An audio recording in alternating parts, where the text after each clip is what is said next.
అందరికీ నమస్కారం. నేను మీ సింగరబాబుని. Welcome to Venkanna the temple explorer YouTube channel.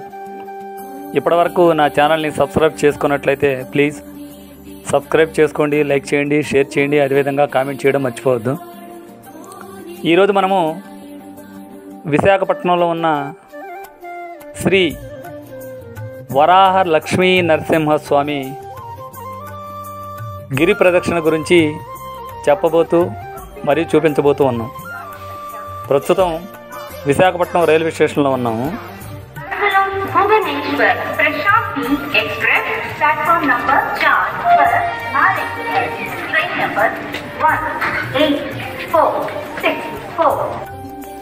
మనము రైల్వే స్టేషన్ నుండి NAD నేవల్ ఆమినేషన్ డంప్ అనమాట, దాని యొక్క అర్థం NAD.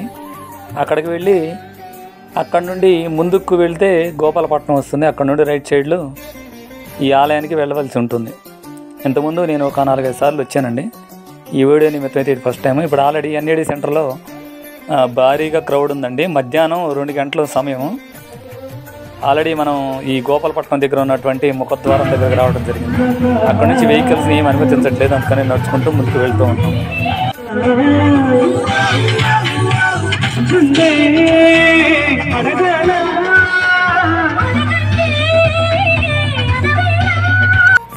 ఇది ఉత్తరాంధ్రకి తలమానికమైనటువంటి గిరి ప్రదక్షిణగాను, అదేవిధంగా భారతదేశం మొత్తంలో కూడా ఇంత పెద్ద గిరి ప్రదక్షిణ అయితే మనకి ఎక్కడ కూడా కనిపించదు. ఇది 32.6 కిలోమీటర్ల దూరం కలిగినటువంటి అతి పెద్ద గిరి ప్రదక్షిణ అనమాట.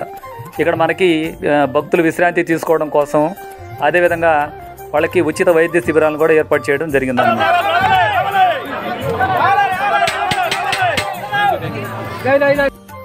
12 గంటలకి లేదా 1 గంటలకి ముందు కనుక మనం గోపాలపట్నం దగ్గరికి రాగలిగితే బండ్లని మనం ఇప్పుడు చూపించినటువంటి పెట్రోల్ బంక్ దగ్గరికి వరకు అనుమతిస్తారండి.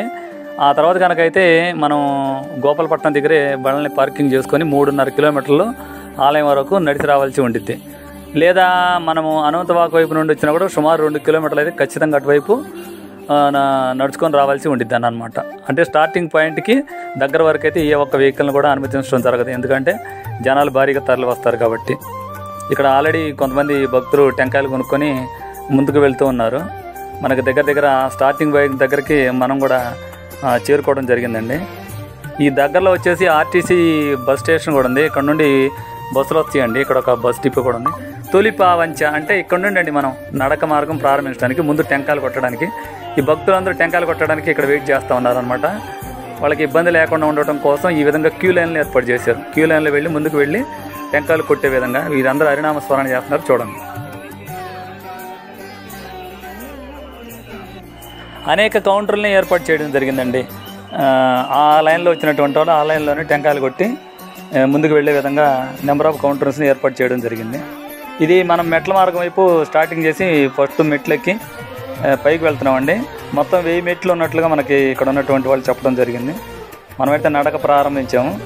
ఈ లెఫ్ట్ సైడ్లో కూడా పై నుంచి కూడా ఆ రోడ్ నుండి మార్గం గుండి కూడా కొంతమంది నడిచి వెళ్తూ ఉంటారు. ఇక్కడ బస్సు ఉందండి, పైకి వెళ్ళడానికి 40 రూపీస్ వసూలు చేస్తారనమాట. ఇవి మెట్ల మార్గం. బాగుందండి, చాలా బాగుంది. ఇక్కడ చుట్టుపక్కల వాతావరణం కూడా చాలా ప్లెజెంట్గా ఉంది.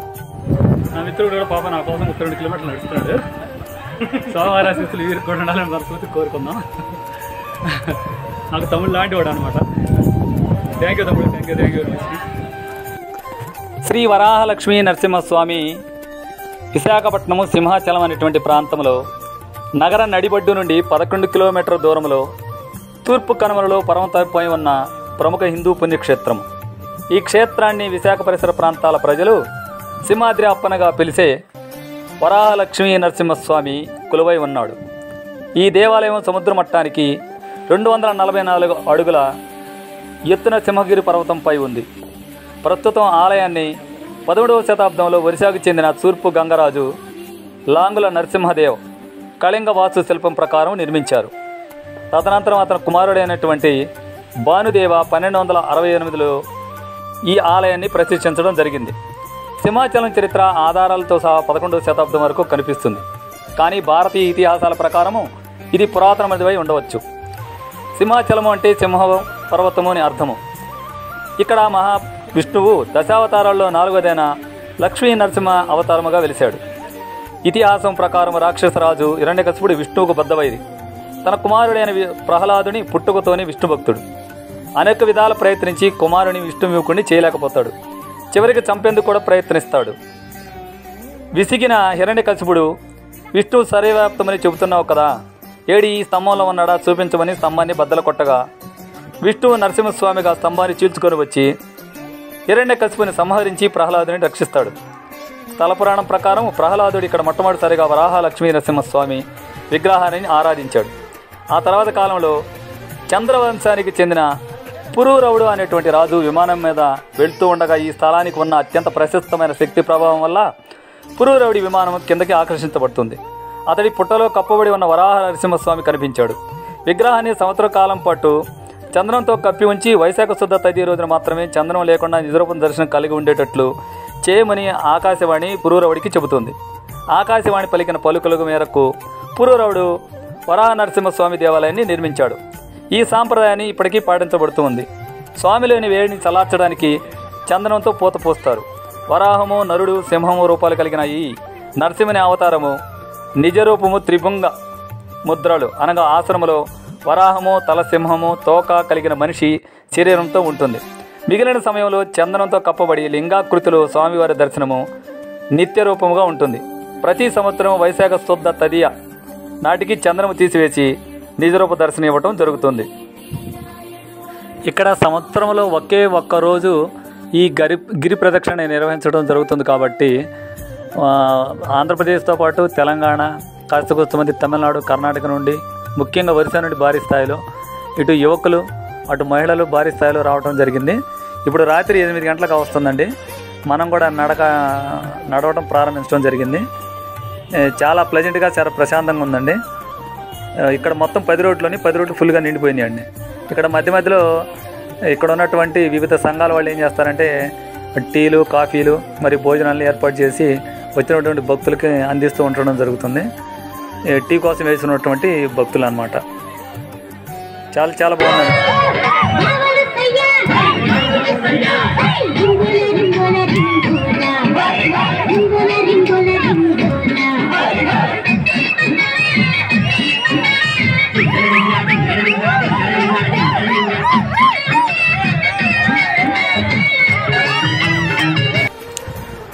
మనకి మార్గ మధ్యంలో ఆలయాలు ఉన్నాయండి. కొన్ని అమ్మవారి ఆలయాలు, శివాలయాలు, అదేవిధంగా రామాలయాలు ఉన్నాయి. ఇప్పుడు రాత్రి 9 గంటలకు వస్తుంది. అన్నదానం స్వీకరిస్తూ ఉన్నటువంటి భక్తులు సుమారు ఒక 500 మంది ఉన్నారండి ఈ లైన్లో. చాలా ఎక్కువగా ఉన్నారు. మనం హనుమంతు వాగు దగ్గరికి రావడం జరిగిందండి. ఇప్పుడు 10 కిలోమీటర్లు కంప్లీట్ చేయడం జరిగింది. ఇక్కడ కూడా భక్తులు భారీగా చేరుకొని ఫోటోలు తీసుకుంటున్నారు.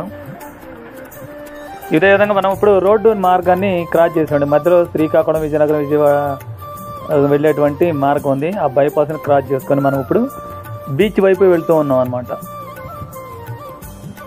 భారీగా ఇక్కడ నుండి కొంచెం బాగా టఫ్గా ఉందండి. నడవటం కూడా చాలా కష్టంగా ఉంది. మనం ఇప్పుడు వచ్చేటప్పటికి కైలాసగిరి పర్వతం పక్కన ఉన్నామండి. ఇక్కడ నుండి కూడా కైలాసగిరికి వెళ్ళడానికి అవకాశం ఉంది. ఇక్కడికి వచ్చేటప్పటికి భక్తులు పెరిగిపోయారు. ఇప్పుడు మనం బీచ్ రోడ్లో ఉన్నామండి. బీచ్ రోడ్లో కూడా భక్తులు భారీగా చేరుకున్నారు. ఎందుకంటే ఇక్కడ సముద్రం పక్కనే ఉంది కాబట్టి భక్తులందరూ మ్యాక్సిమం రెస్ట్ తీసుకోవడం కోసం, చల్లటి గాలి కోసం ఇక్కడ ఎదురు చూస్తూ ఉన్నారు. ఇక్కడికి వచ్చేటప్పుడు 12 కిలోమీటర్లు కంప్లీట్ చేసాము. ఎక్కువ మంది అటువైపు కూర్చొని ఉన్నారండి. అది వీడియోలో చూపించడం చాలా కష్టంగా ఉంది. అందువల్ల నేను మీకు చూపించలేకపోతా ఉన్నాను. కొంతమంది అలసిపోయారు. ఎందుకంటే ఈ గిరి ప్రదక్షిణ అనేటువంటిది సాధారణమైనటువంటి గిరి ప్రదక్షిణ కాదు. చాలా కఠినమైనటువంటి గిరి ప్రదక్షిణ. మంచి ఫిజిక్ యాక్టివిటీతో కూడుకున్నటువంటి గిరి ప్రదక్షిణగా మనం చెప్పుకోవచ్చు.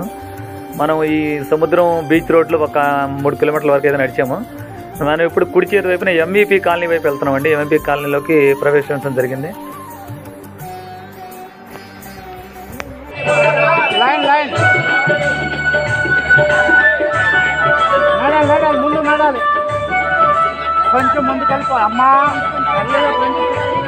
ఇంకోజి పాలెం వైపు రావడం జరిగిందండి. ఇది విశాఖపట్నంలోనే అత్యంత ఎత్తైన 23 అంతస్తులు కలిగినటువంటి భవనం అంట.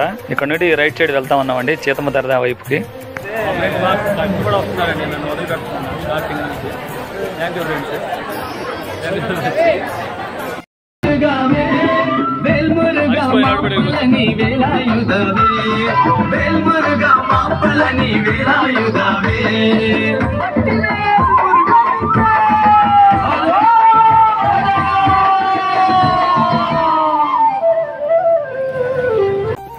ఇక్కడ రకరకాల పేర్లు ఉన్నాయండి. సీతమ్మ దార అంటున్నారు, పసుపు దార, అట్లా రకరకాల పేర్లు చెప్తా ఉన్నారు.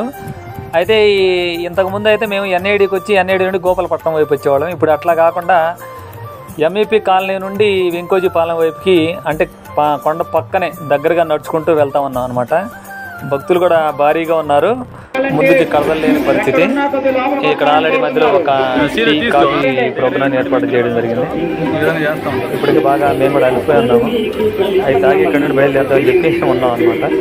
అది పరిస్థితి. మెడికల్ క్యాంప్స్ మధ్య మధ్యలో ఇలాంటి మెడికల్ క్యాంపులు కూడా ఉన్నాయి. ఇబ్బంది ఏం లేదు. ఏకోదాన దగ్గర 3 గంటలుగా వస్తుందండి. మధ్యలో ఎక్కడైనా టీలు కాఫీలు ఇస్తామంటే అక్కడ ఆగడం, అవి తాగడం, మనం అక్కడ నుండి బయలుదేరి వెళ్ళటం అనమాట. ఇక్కడ మళ్ళీ ఒక జంక్షన్ వచ్చేసింది. ఆ జంక్షన్ నుంచి మళ్ళీ రైట్కి వెళ్ళిపోతూ ఉన్నాము. జనం అయితే భారీగా ఉన్నారు. ముందుకి కదలడం చాలా కష్టంగా ఉందన్నమాట. దానికి తోడు కొంత అలసి కూడా పోయి ఉంటాం కాబట్టి ముందు కనిపిస్తూ ఉన్నటువంటిది ఎన్ఐడి సెంటర్ అండి. అక్కడ దాకా వెళ్లకుండా అక్కడ నుండి రైట్ సైడ్కి మనల్ని పంపిస్తున్నారు. అక్కడ దాకా వెళ్ళాల్సిన అవసరం లేదు. దాని యువతల్ని కుడి చేతి వైపుకి వెళ్ళిపోతూ ఉన్నాం అనమాట, షార్ట్ కట్లో వెళ్ళడానికి. బాగున్నారండి. ముందుకి కదలలేని పరిస్థితిలో ఉన్నారు. జనాలు మాత్రం భారీగా ఉన్నారు. ముందుకి నడవలేమన్నమాట. ఎవరిని క్రాస్ చేసి ముందుకు వెళ్ళలేని పరిస్థితి. అంత స్థాయిలో వచ్చారు. మాకు తెలిసినంత వరకు ఒక 10 లక్షల మంది వచ్చి ఉంటారని నేను అనుకుంటూ ఉన్నాను అనమాట. ఎందుకంటే 32 కిలోమీటర్లు సేమ్ అదే పరిస్థితి కాబట్టి. 30.4 కిలోమీటర్లు వచ్చాము. ఇంకా దగ్గర 3 కిలోమీటర్ల వరకు ఉంది. జనాలు చూడండి, అలిసిపోయి గింటుతా రకరకాలుగా నడుస్తూ ఉన్నారు. మామూలుగా లేదు. ఫస్ట్లంతా అరుపులు కేకలు, ఇప్పుడు నో సౌండ్స్ అనమాట. విభిత్తంగా అరిచారు, మామూలుగా కావలేదు. ఇప్పుడు సౌండ్లే లేవు. మొబైల్ అక్కడ మోగపోయింది. చూడు జనాలు మామూలుగా లేరు. జనాలు విభిత్తం అనమాట. Very good. అది ఇక్కడ పరిస్థితి ఇదండి. Thank you. ఇక్కడికి వచ్చేటప్పటికి ఒక్కసారిగా వాతావరణం అంతా మారిపోయిందండి. ఇక్కడ నుండి 31.5 కిలోమీటర్లు దూరం కంప్లీట్ చేసాము. ఇంకొక కిలోమీటర్ దూరం ఉంది. వీళ్ళంతా రాత్రి 4 గంటలకి 5 గంటలకి అలా ప్రారంభమైనటువంటి వాళ్ళు ఇంకా కూడా నడుస్తున్నారు. అప్పటి నుంచి మొదలుకొని ఇప్పుడు దగ్గర ఉదయం 5:30 కావస్తూ ఉందండి. ఇప్పుడు కూడా ఇంకా వెళ్తూనే ఉన్నారు. ఇంకా హాఫ్ అన్ అవర్ పడుతుంది. 6 o'clock అంతా మేమందరూ అక్కడికి రీచ్ అవుతాము. సడన్గా ఈ వాతావరణం మారిపోయిందని అనమాట. ఇంత దూరము, ఇంత లాంగ్ జర్నీ అనేటువంటిది గిరి ప్రదక్షిణలో చాలా కీలకంగానే చెప్పుకోవచ్చు. ఏంటంటే 1 కిలోమీటర్ 2 కిలోమీటర్ల కాదు కాబట్టి 32.6 కిలోమీటర్లు అయితే చాలా గొప్ప విషయంగా చెప్పుకోవచ్చు. ఇది కుంటుతో నడుస్తున్నటువంటి భక్తులు కూడా మీరు గమనించవచ్చు. చాలా కష్టం అండి. ఏదేమైనప్పటికీ మనం వెహికల్ మళ్ళీ తీసుకోవడం కోసం మళ్ళీ వెనక్కి రావాలి గోపాలపట్నం వైపు. అక్కడికి మళ్ళీ ఒక 3.5 కిలోమీటర్లు నిన్న ముందు నడుచుకుంటూ ముందుకు వచ్చాము. మళ్ళీ ఇప్పుడు వెనక్కి నడుచుకుంటూ ఒక 3.5 కిలోమీటర్లు వెళ్తాము. అంటే అవి ఒక 7 కిలోమీటర్లు, ఇది ఒక 30, దగ్గర 33, మొత్తం 40 కిలోమీటర్లు దర్శామన్నమాట. ఇప్పుడు తొలి పావంచి దగ్గరికి వచ్చామండి. మేము కొండవైపు తిరిగి టెంకాయ కొట్టి దండం పెట్టుకొని వెళ్తూ ఉన్నాము. మొత్తము 32.6 కిలోమీటర్లు కంప్లీట్ చేసాము. మొత్తం 11 గంటల సమయం పట్టిందండి మా వరకు. మ్యాక్సిమం 13-14 గంటలు ఆ విధంగా టైం తీసుకునేటువంటి అవకాశం ఉంది. థ్యాంక్ యూ అండి. Thank you one and all.